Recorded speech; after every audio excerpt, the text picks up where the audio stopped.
우리 옆에 누군가 인사할까요? 사랑합니다. 감사합니다. 당신을 축복합니다. 당신은 축복의 부모입니다. 나도 축복의 부모입니다. 자기 이름 밝히시고요. 여러분도 축복의 부모입니다. 아멘. 사랑하는 여러분, 정말 눈이 많이 왔죠. 길이 미끄럽고 교통사고도 많이 나고 참 그런데도 불구하고 차량 운행해 주신 우리 성도님들 진심으로 감사하고 또 미끄러운 데 나오신 여러분 진심으로 감사합니다. 오늘은 어떤 날입니까? 성탄절 크리스마스. 성탄절 크리스마스 맞습니다. 이 성탄절에 나오신 여러분을 환영합니다. 우리 옆 사람과 함께 인사할까요? 메리 크리스마스 시작. 메리 크리스마스. 예.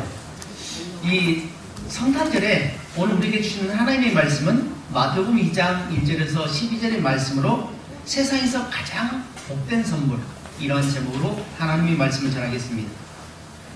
많은 사람들이 세상에서 많은 보물을 가지고 살아갑니다. 또 많은 선물을 받습니다. 그래서 그 선물을 받을 때마다 기쁨이 넘치고 그 선물을 오랫동안 간직한 사람이 있습니다. 어떤 사람은 1년, 어떤 사람은 2년, 어떤 사람은 평생을 이 선물을 보관하는, 그리고 간직하는 분들이 있으며 그 선물을 생각할 때마다 기쁨에 넘쳐서 미소가 지어진 모습을 보게 됩니다. 근데 오늘 본문에는 세상에서 가장 그 어떤 선물보다도 복된 선물인 아기 예수 그리스도를 이 땅에 보내주셨다는 겁니다. 왜 예수님의 선물이, 예수님의 탄생이 가장 소중한 선물일까? 우린 보통 성탄절 하면, 매년 우리 12월 25일 성탄절 하면 서로 선물을 주고받으며 기뻐하지만 정작 이 날이 어떤 날인지 모르고 누가 주인공인지 모른 채 살아갈 때가 참 많다는 것입니다. 그래서 성탄절이 되면 산타가 주인공이 됩니다. 루돌프 사슴이 주인공이 되기도 하고 상업적인 수단으로 이용되고 있는데, 우리가 정말 소중한 선물을 주신 하나님의 은혜에 감사하며 이 소중한 선물이 과연 무엇인지, 그래서 이 소중한 선물을 정말 깊이 여기고 소중하게 여기면서 이 선물을 통해서 우리가 구원받는 놀라운 축복이 있길 주님으로 축복합니다. 그러면 오늘 본문에 등장하는 선물은 어떤 선물일까? 우리가 모두 다 알고 있듯이 예수 그리스도입니다. 예수님은 이 땅에 선물로 오셨을 때에 하나님이 이 선물을 찬란한 모습으로 보내지 않았습니다. 아주 조용하고 낮은 모습으로, 그리고 누구나 다 함께 받을 수 있도록 그렇게 선물을 허락하셨다는 겁니다. 근데 놀라운 것은 이 선물이 도착할 때에 사람들이 알지 못했다는 겁니다. 예수님이 이 땅에 오셔서 세상에 가장 귀한 선물로 오셨지만 사람들이 알지 못했습니다. 근데 이 사실을 세상에 밝히 드러낸 사람들이 있는데, 그 사람은 다름 아닌 오늘 본문에 등장하는 동방박사들입니다. 이 동방박사들은 오랫동안 별을 연구하면서 앞으로 되어질 그런 미래에 준비하면서 연구하던 끝에 큰 별이 나타나고, 그 별이 등장하자 그 별을 따라서 먼 곳에서부터 왔다고 하는 것입니다. 여러분, 밤길에 길을 걷는다는 거 쉬울까요? 어렵습니다. 그리고 단 한 번도 가보지 않는 그 길을 간다는 것은 쉽지 않은 일입니다. 근데 동방박사들은 생명의 위협을 느끼면서도 불구하고 밤길을 걸어갔다는 겁니다. 낮에 평탄한 길로 간 것이 아닙니다. 때로는 산을 넘어야 할 때도 있습니다. 사막을 건널 때도 있습니다. 강을 건널 때도 있습니다. 밤에 옮겨야 됩니다. 왜 밤에 이들은 이동을 했을까요? 밤에 이동한 이유가 뭘까요? 우리 어린아이들 왜 그렇죠? 예? 어린아이들? 따라가야 되고. 그렇지. 별을 따라가야 됩니다. 밝은 곳에서는 별이 비치지 않습니다. 어두운 곳에서 빛난 겁니다. 큰 별이 있는데 그 별이 이동하는 그 경로를 따라서 동방박사에 걸었기 때문에 험한 길을 가야 됩니다. 어두컴컴한 길을 가야 됩니다. 때로는 원수도 만나야 됩니다. 때로는 맹수도 만나야 됩니다. 때로는 강도도 만나야 됩니다. 이런 가운데 있는데 그들이 밤길을 건너서 먼 길을 건너서 이제 예루살렘에 도착했다는 것입니다. 그리고 예루살렘 도착해서 어디로 갑니까? 왕이 있는 왕궁으로 하죠. 유대인이 왕이 나신 곳이 어디냐라고 질문을 던지자 갑자기 이들이 소동하기 시작합니다. 왜 소동했을까요? 이 동방박사는 보통 사람들이 아닙니다. 높은 지위에 있는 사람들입니다. 그들이 찾아왔으니 얼마나 나라가 발칵 뒤집혔겠습니까? 우리도 가끔 집에 손님이 오시잖아요. 손님도 높은 사람일수록 어떻게 합니까? 청소도 많이 깨끗이 하고 온통 소동이 일어나잖아요. 그런 것처럼 이 동방박사들이 오자마자 곳은 발칵 뒤집혔습니다. 아기 예수가 탄생하신 것도 놀라운 것이지만 그 소식을 알리는 그 사람들이 바로 동방이 박사였다는 겁니다. 높은 지위에 있는 사람들이 왕께 경배하러 왔다고 한다면 이 사람들보다 훨씬 지위가 높은 분이 이 땅에 오셨다는 것을 알았기 때문에 곳에 발칵 뒤집혔다는 겁니다. 근본적으로는 예수 그리스도가 메시아가 탄생했다는 것 때문에 세상이 발칵 뒤집혔지만 그 예루살렘이 뒤집혔지만 이 이면에는 유명한 사람이 찾아왔기 때문에 그렇다는 거죠. 만약 이곳에 BTS가 찾아온다고 보십시오. 얼마나 많은 사람들이 몰려왔겠습니까? 근데 예수께서 탄생하셨던 그곳에는 많은 사람이 찾아오지 않았습니다. 목동들이 찾아갔습니다. 그리고 오늘 본문에 등장하는 동방박사가 찾아갔습니다. 그리고 예물을 드렸는데 뭘 드렸죠? 예물이 종류가 뭡니까? 황금, 유향, 모략. 그럼 왜 하필이면 황금과 유향과 모략인가 하는 것에 우리는 생각해 보아야 됩니다. 첫 번째로는 황금을 선물로 드렸습니다. 두 번째로는 아기 예수님께 유향을 드렸습니다. 세 번째로는 아기 예수님께 모략을 드렸다는 겁니다. 여기는 깊은 뜻이 있죠. 선물엔 반드시 의미가 담긴 겁니다. 의미가 담기지 않는 선물은 선물이 아닙니다. 결혼기념일이라든지 생일날이라든지 그런 날에 선물을 할 때 어떻게 하면 의미 있는 걸 줍니다. 특별히 선물을 받는 그 당사자에게 의미가 있어야 하는 것입니다. 과연 여러분이 받은 선물 중에 여러분에게는 어떤 의미가 있는 좋은 의미, 아주 큰 의미를 갖는 그런 선물을 받아본 경험이 있습니까? 그 선물, 의미 있는 선물을 주는 사람에 대해서 그것을 받는 사람이 감동이 크고 자꾸 하는 거죠. 그냥 아무런 의미 없이, 아무런 생각 없이 무작정 선물을 준다면 그 선물은 그냥 잠시 반짝하다가 없어지는 그러한 선물이 되고 말 것입니다. 왜 하필이면 하나님께서 이 땅에 예수 그리스도를 보내셨는가? 그리고 이 선물을 가장 귀한 세상에서 가장 복된 선물이라고 할 것인가? 라고 하는 것은 바로 우리 인간이 죄 가운데 있다는 겁니다. 사람들은 자신이 죄인이라는 것을 거부합니다. 나는 죄가 없다. 난 죄가 없으니까 나에 대해서 귀찮게 하지 마라 라고 하면서 그렇게 말을 하지만 모든 사람은 다 죄를 범했습니다. 어떤 죄입니까? 하나님이 되고자 하는 욕심 때문에 먹었던 선악과. 이 선악과 때문에 이 원죄로 인해서 모든 사람들은 다 죽게 마련입니다. 단 한 사람도 살아남은 사람이 없습니다. 단 한 사람도 평생을 사는 사람이 없습니다. 영원토록 사는 사람이 없습니다. 반드시 태어나면 반드시 죽게 되어 있습니다. 그런 사람에게 예수 그리스도는 구원을 주시겠어요. 그래서 이 구원의 약속의 메시아가 이 땅에 오셨다는 것이 인류에게 큰 축복이고 오늘 우리에게 축복임을 우리는 인식해야 됩니다. 알아야 됩니다. 첫 번째로 동방박사들이 황금을 드렸다. 우리 다 같이 11절 말씀 함께 본거가 있습니다. 11절 말씀 시작. 집에 들어가 아기와 그의 어머니 마리아가 보고 엎드려 아기께 경배하고 오병을 열어 황금과 유향과 모략을 예물로 드립니다.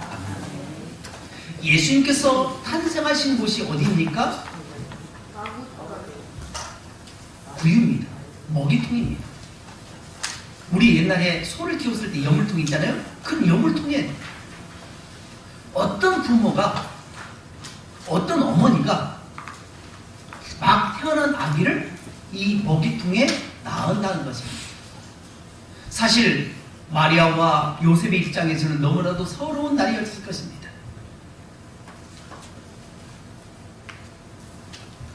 많고 많은 날이 있었는데 왜 하필이면 구유에 나올 수밖에 없는, 그래서 자신의 신세가 너무나도 한탄스러운 그러한 생각을 했을 것입니다. 왜 하나님께서는 천사들을 통해서 목자들에게 마리아와 요셉을 찾아가게 하셨을까?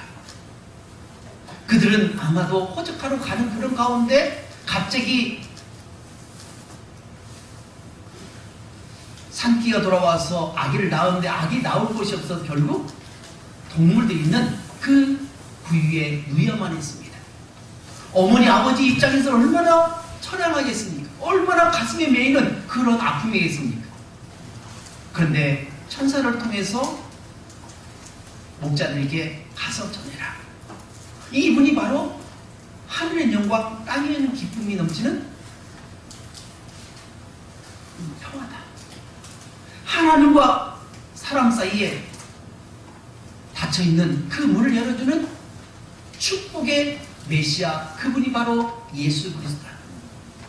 마리아 낳은 그 아들이 바로 메시아 예수 그리스도라는 것을 알려주기 위해서, 그들이 위로가 되기 위해서 먼저 보냈다는 것입니다. 그리고 동방박사이 찾아왔습니다. 황금을 지었습니다. 왜 황금을 가져왔을까? 당시에는 황금은 무엇을 의미할 것인가?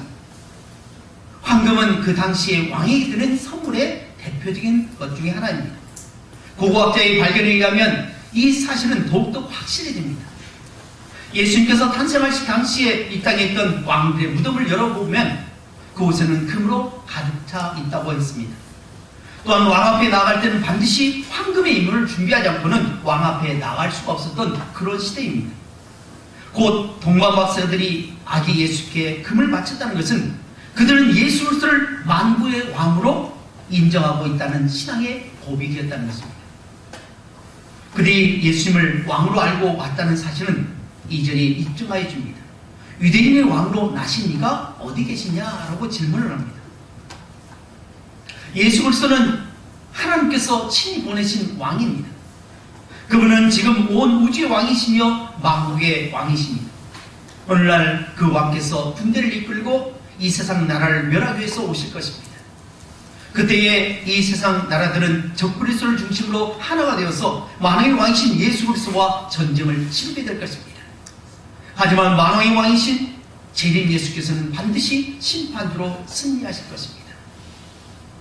오늘 보면은 아기 예수 오시지만 우리가 기다리는 예수는 아기 예수가 아닌 다시 오실 재림 예수, 우리의 눈에서 눈물을 닦아주시고 매일 예수 그리스도의 피로 세마포를 깨끗이 바라가는 그런 회개하는 그 사람들에게 기쁨을 주시기 위해서, 그리고 우리를 영원한 청으로 인도하도록 심판주로 오실 것입니다. 우리 주 예수 그리스도는 만왕의 왕이십니다. 만주의 주이십니다. 그분은 왕으로서 이미 승리하셨으며 이제 재림과 함께 영원히 승리하실 것입니다. 여기에 대해서 동방박사들은 그들이 금을 바칠 때에 이 갓난 아기 예수는 왕 중의 왕이시요 만왕의 왕으로 인정하고 있는 것입니다. 곧 자신의 왕으로 신앙 고백하고 있다는 것을 말씀해 줍니다. 두 번째로는 동방박사들이 아기 예수께 유향을 드렸다는 사실입니다.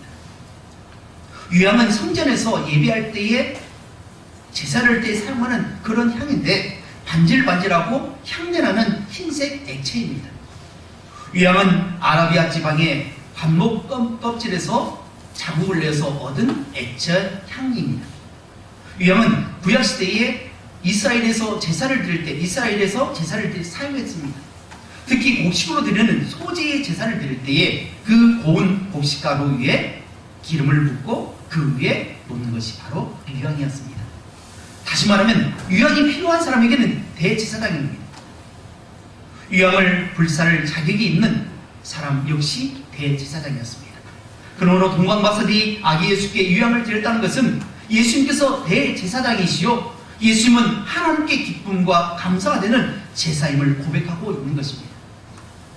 마지막 세 번째로는 동방박사들이 아기 예수님께 모략을 드렸다는 것입니다. 황금은 왕을 표현합니다. 위약은 대제사장을 상징합니다. 그러면 모략은 무엇을 상징할까요? 모략은 죽은 자를 상사할 때 쓰는 재료입니다. 성경을 보면 모략은 시체를 썩지 않도록 하는 방부제 역할을 했습니다. 또한 마취제로 사용한 것을 발견할 수 있습니다.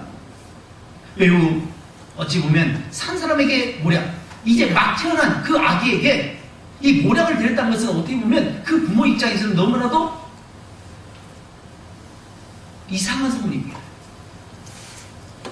정말 치욕스러운 선물이라고 받아들일 수밖에 없는 그런 상황입니다.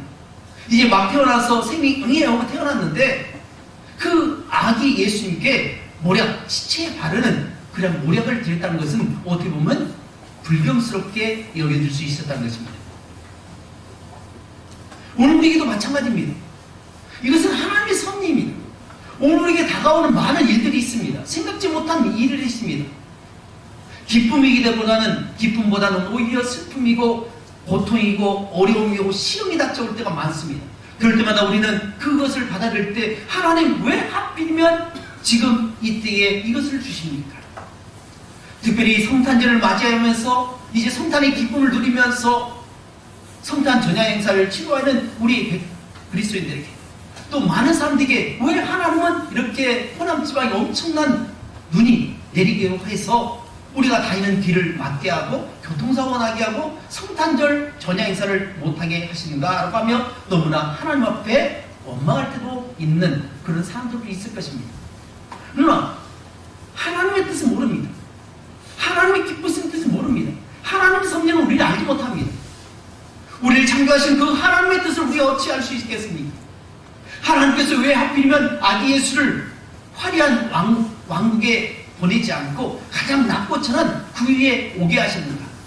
누구든지 오게 할 수 있게 한 것입니다. 만약 왕국에 태어나셨다면 아마 철통 경비 가운데 들어갈 사람과 들어가지 못할 사람이 갈려야 될 것입니다. 그러나 그 위에 오셨기 때문에 누구든지 갈 수가 있는 것입니다. 수고하고 무거운 짐자들아 다 내게 오라 내가 늘 쉬하리라. 나는 마음이 온유하고 겸손하니 나에게 배우라 라고 말씀합니다.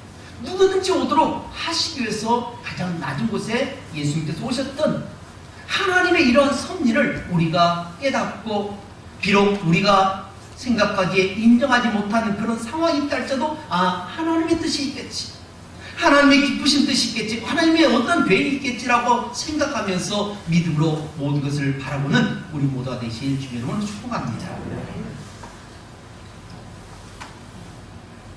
사회적 관습으로나 상식으로 이해가 되지 않은 말도 안 되는 황당한 선물을 받은 마리아와 요셉입니다. 그리고 예수입니다. 그러므로 동방박사들이 모략을 아기 예수께 드렸다는 것은 분명 의미가 있고 또 목적이 있다는 예물이었음을 우리는 알아야 됩니다. 즉 동방박사들은 예수님의 죽음에 대해서 미리 예비하며 모략을 선물로 드렸습니다. 그렇습니다. 그들은 예수 그리스도의 죽으심을 이미 알고 있었습니다. 그래서 예수 그리스도의 죽음을 준비하는 모략을 선물로 준비했던 것입니다. 요한복음 19장 39절에서 40절에 보면 아리마대 사람 요셉이 예수의 시체를 빌라도에게서 받아옵니다. 참으로 믿음으로 행하는 대범한 행동이었습니다. 근데 과거에 예수님을 밤에 찾아왔던 이 니고데모가 모략과 치명을 가져다가 예수님의 시체에 바르고 세마포로 쌌다는 것입니다. 요한복음 19장 39절에서 40절에 이렇게 말씀합니다. 일찍이 예수께 밤에 찾아왔던 니고데모도 모략과 침향 섞은 것을 100리터라쯤 가지고 오니라. 이에 예수의 시체를 가져다가 유대인의 장례법대로 그 향품과 함께 세마포로 쌌더라. 바리새인이요 유대인의 관원이었던 니고데모, 그는 밤에 예수님을 찾아와서 요한복음 3장에 어떻게 영생을 얻을 수 있습니까? 라고 물어보았던 거의 많은 사람 중에 한 사람이었습니다. 그런데 니고데모는 지금 시간이 지나면서 믿음의 사람으로 바뀌었습니다. 그리고 100리터나 되는 모략을 예수님의 시체를 장사할 준비를 하는 것을 보게 됩니다. 예수님께서 친히 자기 자신이 이 땅에 오신 목적을 마태복음 20장 28절에 분명히 말씀하시는데, 인자가 온 것은 섬김을 받으려 함이 아니라 도리어 섬기려 하고 자기 목숨을 많은 사람의 대속물로 주려 합니다. 이렇게 말씀하셨습니다. 사랑하는 성도 여러분, 동방박사들이 드렸던 이 모략은 예수님이 인류의 대속의 제물로 오신 것을 경배하는 것입니다. 우리는 예수님이 십자가에서 피 흘려 죽으셨음을, 그리고 그것으로 인해서 구원받게 됨을 우리는 알고 있습니다. 이제 말씀을 맺기 원합니다. 오늘 동방박사 드렸던 황금과 유황과 모략, 이 의미를 다시 한번 새기시기를 주님의 이름으로 축복합니다. 그래서 우리들도 가장 소중한 선물을 하나님 앞에 드리고, 이미 우리가 하나님 앞에 받은 이 선물을 소중하게 여기고, 그 어떤 상황에서도 어떤 환경 속에서도 결코 우리 믿음이 식지 않고 굳건한 믿음으로 하나님 나라에 가는 그 순간까지 굳건한 믿음으로 승리하며 하나님 앞에 가는 우리 모두가 되시길 주님의 이름으로 축복합니다. 기도하겠습니다.